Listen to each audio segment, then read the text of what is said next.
Vie de famille.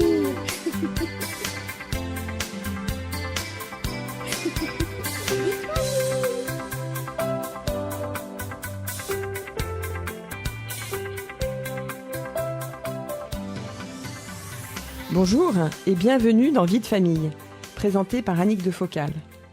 Il n'est pas toujours aisé de trouver des lieux de vacances familiaux ou de groupe. Mais la difficulté est encore plus grande si vous recherchez un lieu adapté pour des personnes ayant un handicap. C'est ce que vous offre la Brise de Mer, une maison que nous allons découvrir avec nos invités d'aujourd'hui. Isabelle Richard, bonjour. Bonjour. Vous êtes membre de l'association Diaconat Protestant de Nantes. Oui. Et Françoise Belin, bonjour. Bonjour. Vous connaissez la Brise de Mer pour y avoir séjourné et pour d'autres raisons que vous nous exposerez tout à l'heure. Isabelle Richard, est-ce que vous pouvez nous présenter brièvement l'association Diaconat Protestant de Nantes ?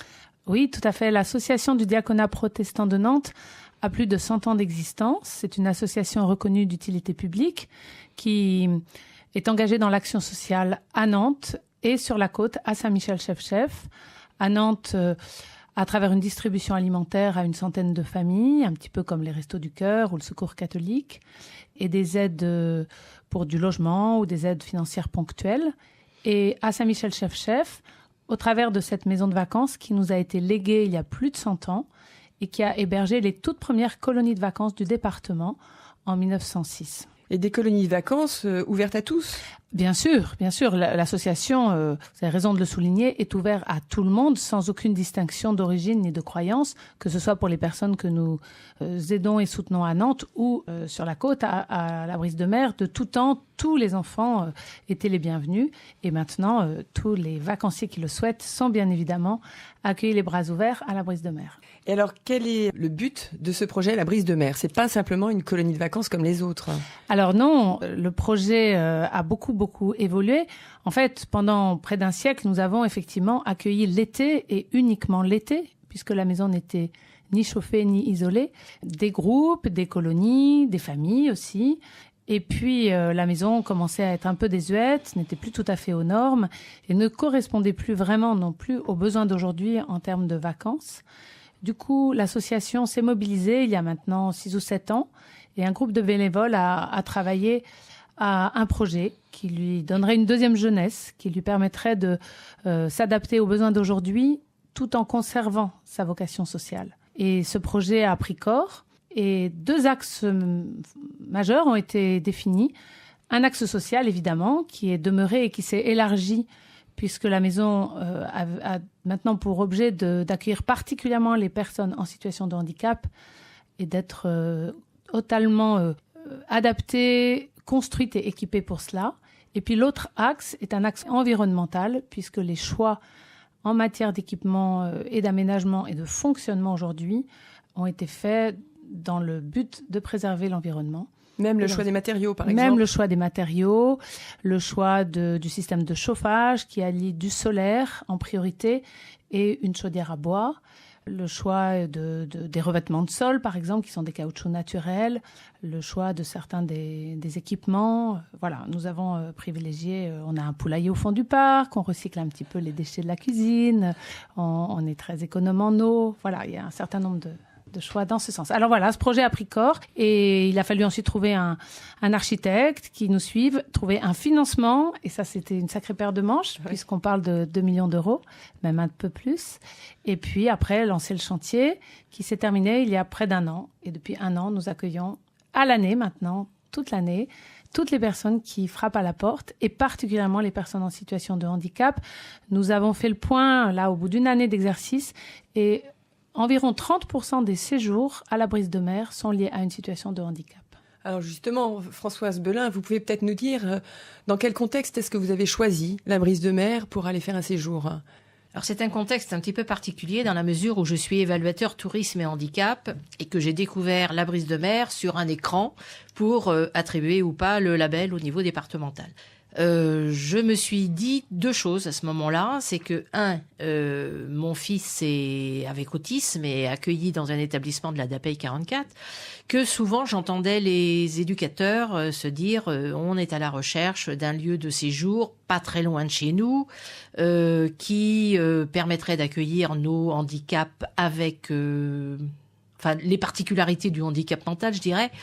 Et je me suis dit, tiens, c'est pas mal, ça vaudrait le coup d'aller le voir. Mon petit côté curiosité a fait que je me suis renseignée et qu'il y avait la possibilité d'y aller une semaine au mois d'août avec, j'allais dire armes et bagages, c'est-à-dire mari, enfants et petits-enfants. Donc voilà, on est allé passer une semaine à la Brise de Mer où j'ai été très agréablement surprise. Alors d'une part par la qualité des locaux, effectivement. L'accueil, alors qui est formidable, hein, franchement... J'en suis même émue. Oui, ça se voit. Et il y a plusieurs personnes qui vous accueillent. Alors, il y a d'abord Héloïse, la directrice, mais il y a Dominique qui travaille avec elle, et même la cuisinière. C'est franchement...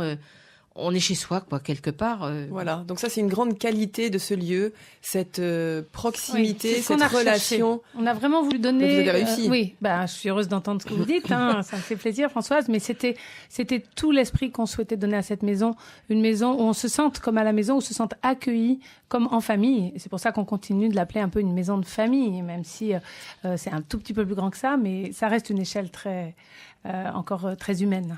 Oui, et vous disiez que vous avez passé une semaine. Et alors, qu'est-ce que vous n'avez pas loué toute la Brise de Mer? Il y a différentes formes d'hébergement. Alors, nous avons loué un des gîtes. Donc, c'est vrai qu'au départ, on était 3 et on avait 5 chambres pour nous 3. Donc, c'était super, 12 lits. Voilà, on a fait un petit peu le tour. Non, mais c'est vrai que c'était plutôt pour un groupe que pour des individuels. Je me suis permise d'ailleurs de faire quelques petites réflexions, je dirais, mais positives, dans le sens positif, sur les difficultés qu'on éprouvait avec les lits, le fait qu'on puisse mettre 2 lits côte à côte, mais que on se retrouvait au milieu, puisque ce sont quand même des lits d'une personne et de 90. Oui, non, mais je cherche de colonie en l'occurrence. Je cherchais le terme exactement. Oui. Peu importe. Donc oui, voilà. Donc c'était pas tout à fait adapté en fait pour une famille, vous voulez dire? Je trouvais qu'il y avait peut-être, ne serait-ce que pour mettre un draus qui intégrait les 2 matelas, ça serait peut-être plus simple que de se retrouver au milieu au milieu du rien du tout, au milieu de la nuit. Des petites bricoles comme ça. Et puis en l'occurrence, dans la mesure où, alors on a une petite association qui s'appelle Nous aussi, qui travaille à ce qu'on appelle le facile à lire et facile à comprendre. Je me suis permise aussi de proposer à Héloïse, dans les projets, tout à fait, à Héloïse donc qui est la directrice, de faire en facile à lire et facile à comprendre le mode d'emploi des appareils électroménagers des 2 gîtes. L'accueil, la fiche d'accueil, des petits trucs. Oui, mais quand vous dites facile à lire, ça correspond à quoi exactement? Pour nous qui avons des modes d'emploi parfois à peine en français parce qu'ils ont été traduits par un ordinateur, on imagine bien que c'est illisible pour quelqu'un qui a un accès limité à la lecture.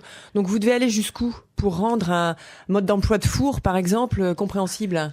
Alors, par exemple, pour le handicap mental et pour les étrangers, c'est pas péjoratif ce que je dis, mais les gens qui n'ont pas beaucoup de langage français, c'est de simplifier les mots, d'employer toujours les mêmes mots pour dire toujours la même chose. Les pictogrammes énormément. Les pictogrammes, ce sont des petits dessins? Ce sont les petits dessins qui reproduisent là où il faut aller, là où il faut appuyer, etc. Donc alors anecdote, quand nous sommes arrivés, la pendule du four ne marquait pas l'heure exacte, ce qui pour mon fils était absolument rédhibitoire. Et nous avons vécu une semaine avec tous les matins, la pendule du four est pas à l'heure. Donc on n'avait pas le mode d'emploi et ça aurait pu se régler mon petit souci dès le départ. Ça s'est réglé, rassurez-vous. Oui, la pendule a été réglée. Mais pendant réglée. La semaine, vous avez quand même été perturbée en fait par cette moi obsession. Pas, mais mon fils, oui. Oui, mais ça a une répercussion. C'est intéressant pour nos auditeurs de se rendre compte que des petits détails de la vie quotidienne peuvent prendre une ampleur qu'on n'imagine pas autrement et qu'il faut les anticiper finalement pour éviter. Alors ça peut aller par exemple pour allumer un four, ça peut être marqué plutôt que de dire appuyer sur le bouton préchauffage, de marquer appuyer sur le bouton vert. Voilà, ça facilite la vie. Et je pense que tout le monde comprendra que le bouton vert sert à allumer. Alors, vous avez tout à fait raison, Françoise. On doit aller jusqu'au bout de la démarche, puisque quand on a construit les gîtes, on a essayé de porter une attention vraiment particulière à l'adaptation. Comme vous avez pu le voir, ce sont des cuisines qui sont sur vérin, ce qui permet pour les personnes à mobilité réduite de descendre le plan de travail, de descendre les placards à leur hauteur. On a choisi des plaques à induction, le seul modèle sur le marché qui comporte encore des boutons que l'on peut tourner et non pas du tactile et du digital, ce qui est absolument impossible pour les personnes malvoyantes. Donc, on a fait une recherche. Et le handicap mental aussi. Et sans doute, oui, bien sûr, le handicap mental aussi. Donc, on a essayé, au niveau des choix d'aménagement d'équipements, de réfléchir vraiment en amont, notamment avec la commission de labellisation tourisme et handicap, dont vous faites partie, Françoise, qui avait sa représentante qui venait régulièrement sur le chantier et qui nous a beaucoup accompagnés. Maintenant, il faut aller jusqu'au bout et vous avez tout à fait raison. Le livret d'accueil, tous les petits éléments d'information doivent être simplifiés. Et on a essayé de mettre une signalétique dans le parc, je pense que vous l'avez vu, qui est très colorée, très contrastée, avec des pictogrammes partout. Par exemple, qu'est-ce qu'il faut marquer plus précisément ? Par exemple, chaque bâtiment a un code couleur. Il y a 3 bâtiments. Donc là, je l'ai pas dit tout à l'heure, mais il y a une grande maison historique, donc il y a plus de 150 ans, qui, elle, a gardé son caractère avec les volets rouges. Il y a 2 gîtes ensuite. Celui où était Françoise avec sa famille, qui accueille 10 à 12 personnes maximum et qui est vert, avec des volets verts. C'est la maison verte, qu'on appelle l'écume de mer. Et puis, il y a un plus petit gîte qui a des volets jaunes, c'est l'étoile de mer. C'est un exemple avec chaque fois un pictogramme qui rappelle et qu'on va retrouver sur les fenêtres vitrées et les portes vitrées pour essayer de simplifier et de communiquer le mieux possible. Et faciliter l'orientation, par exemple, d'une personne qui est dans le parc et qui peut retrouver sa maison. Tout à fait. Par exemple. Exactement. Ouais. Voilà, donc c'est un exemple parmi d'autres, mais cette démarche d'adapter, on a essayé de l'avoir tout au long du projet et on n'est jamais au bout. Et comme le souligne Françoise, il y a encore des petites choses à améliorer et on est très heureux quand il y a des vacanciers qui nous donnent des bonnes idées. Et ça vous a obligé à vous rassembler avec des personnes qui étaient concernées par les handicaps pour savoir, suivant les types de handicap, quelles nécessités existaient. Alors, cette commission de labellisation tourisme handicap nous a beaucoup aidés puisque elle rassemble un cahier des charges, une charte que nous avons suivie et qui nous a permis d'obtenir ce label tourisme handicap pour les 4 types de handicap dès l'ouverture. Mais on continue. Là, on a accueilli récemment un couple de personnes non-voyantes. On les a invités à venir passer 2 jours et 1 nuit et à séjourner chez nous et à, je dirais, investir complètement les locaux pour nous donner leur retour et nous aider à aller plus loin dans l'accueil quand ça se présentera. Et c'était une très belle rencontre. Eh bien, c'est le moment de notre pause et nous allons écouter un extrait des 4 saisons de Vivaldi, plus particulièrement l'été. Puis nous poursuivrons notre découverte de la Brise de Mer, un lieu de vacances et de séjour adapté pour des personnes ayant un handicap.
Merci de nous rejoindre dans Vie de famille avec nos invités, Isabelle Richard, de l'association Diaconat Protestant de Nantes, qui a inauguré la Brise de Mer, un lieu de vacances et de séjour, pensé et adapté pour des personnes ayant un handicap.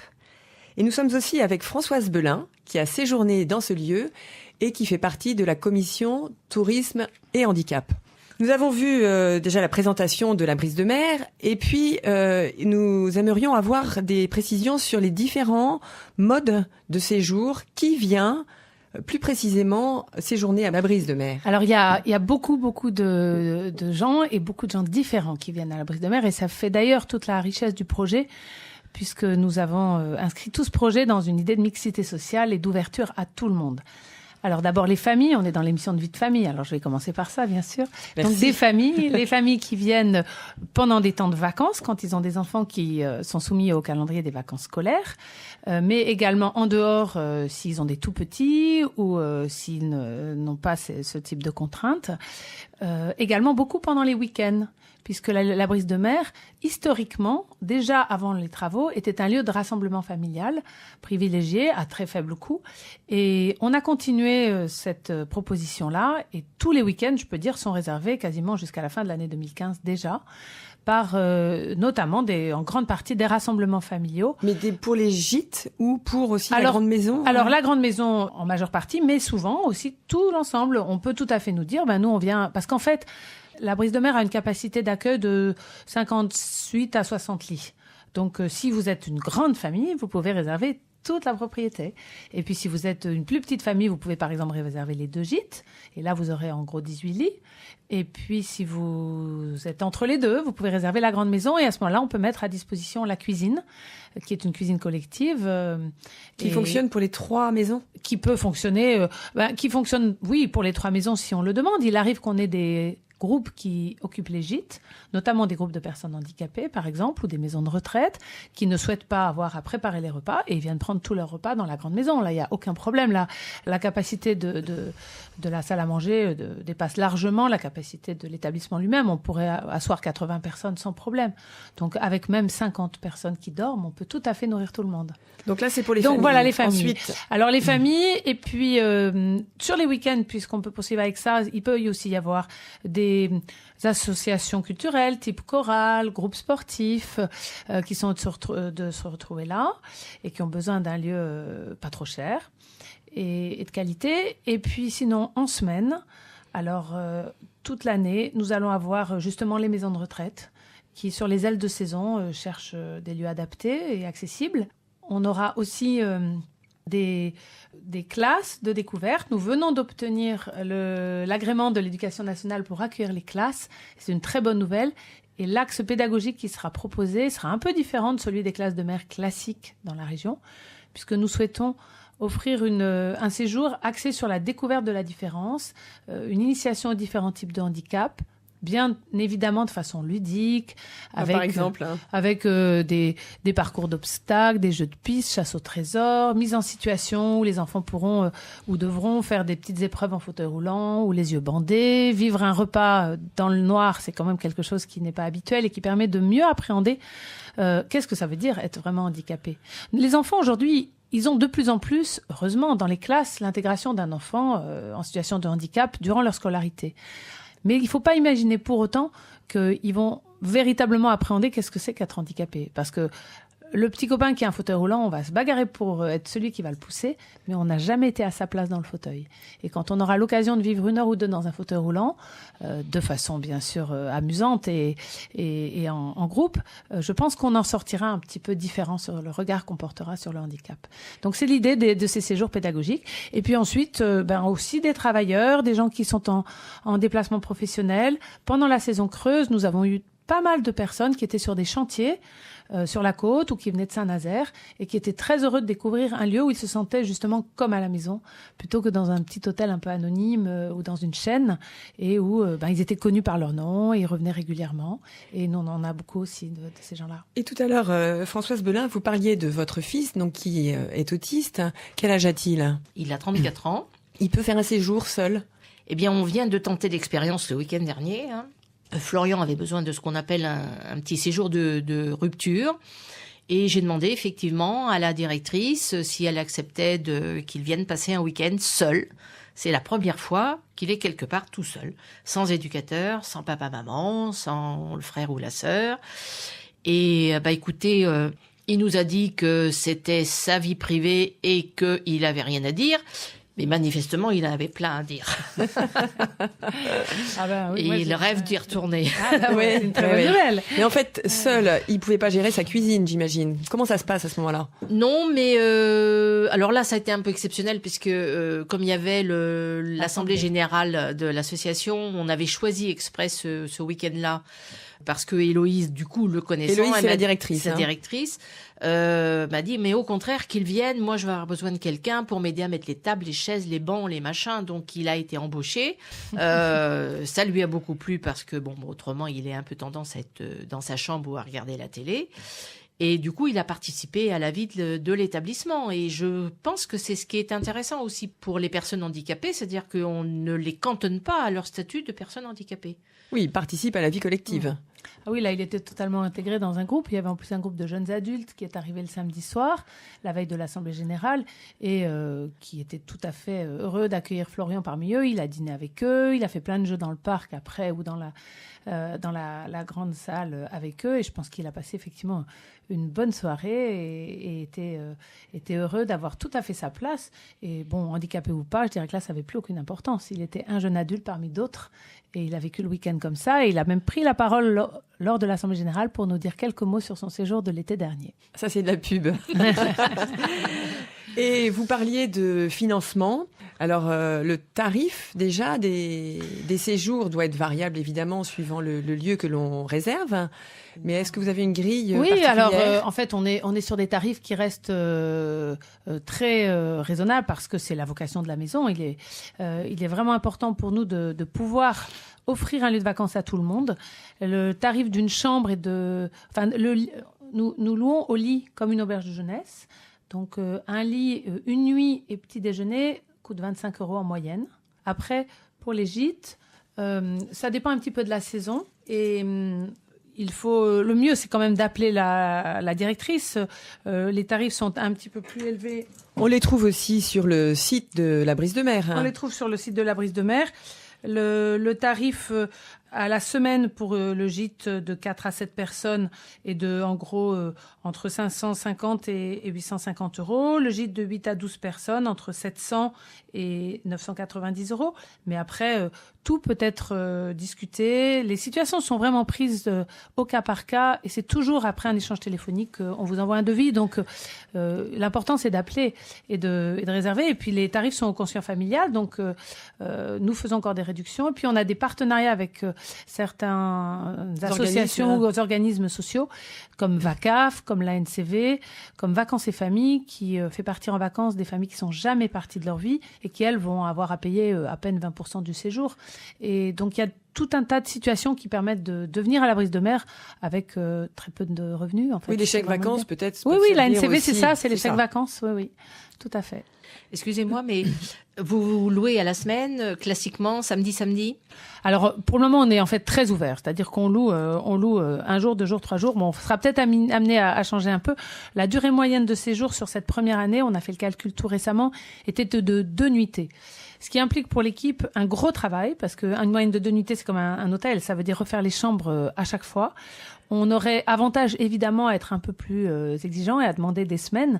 Mais comme on a envie d'accueillir tout le monde, pour le moment, on reste très ouvert. On sera peut-être amené à changer. C'est un petit enfant encore, la Brise de Mer. Voilà, Il faut lui laisser le temps de se développer. Exactement, oui, tout à fait. Et vous avez dit tout à l'heure que votre fils avait pu aller déjeuner dans la grande maison. Donc, il y a aussi une cuisine où on peut...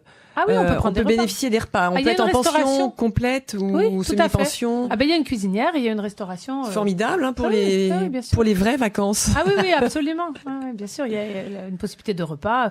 Alors, j'ai pas dit tout à l'heure, une autre forme aussi de clients, ce sont éventuellement des formations ou séminaires d'entreprise. On commence à en avoir, puisqu'on a des salles de réunion équipées de vidéoprojecteurs, d'écrans et de tout ce qui est nécessaire pour travailler en petits groupes si besoin. Donc, hors vacances, ça aussi, hors saison, c'est une ressource possible.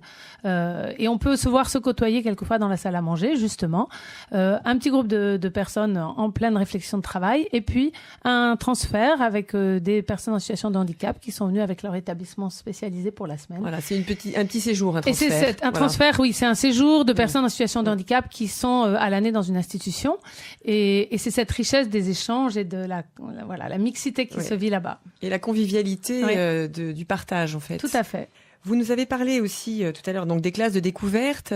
Est-ce que vous avez des propositions d'activités culturelles ? Alors, tout autour de la brise de mer, il y a énormément de choses qui peuvent se faire. Oui, alors les classes de découverte, j'ai surtout parlé de l'axe découverte du handicap. L'autre proposition pédagogique sera autour de la découverte de l'environnement et la protection de la nature, avec visite de champs d'éoliennes, découverte du parc, qui est un parc très riche, avec beaucoup d'essences différentes, des possibilités d'ateliers, jardinage, potager, nichoirs. Voilà, tout ce qui peut se faire aussi pour une classe découverte. Absolument, classique. Absolument. Voilà. Et puis tout autour à Saint-Nazaire, et sur le littoral, il y a plein de choses au niveau culture. Eh ben, écoutez, on a envie d'y aller. Si vous voulez vraiment découvrir la brise de mer, il vous suffit de regarder sur le site La Brise de Mer ou Maison La Brise de Mer sur Facebook, qui vous donnera beaucoup de renseignements.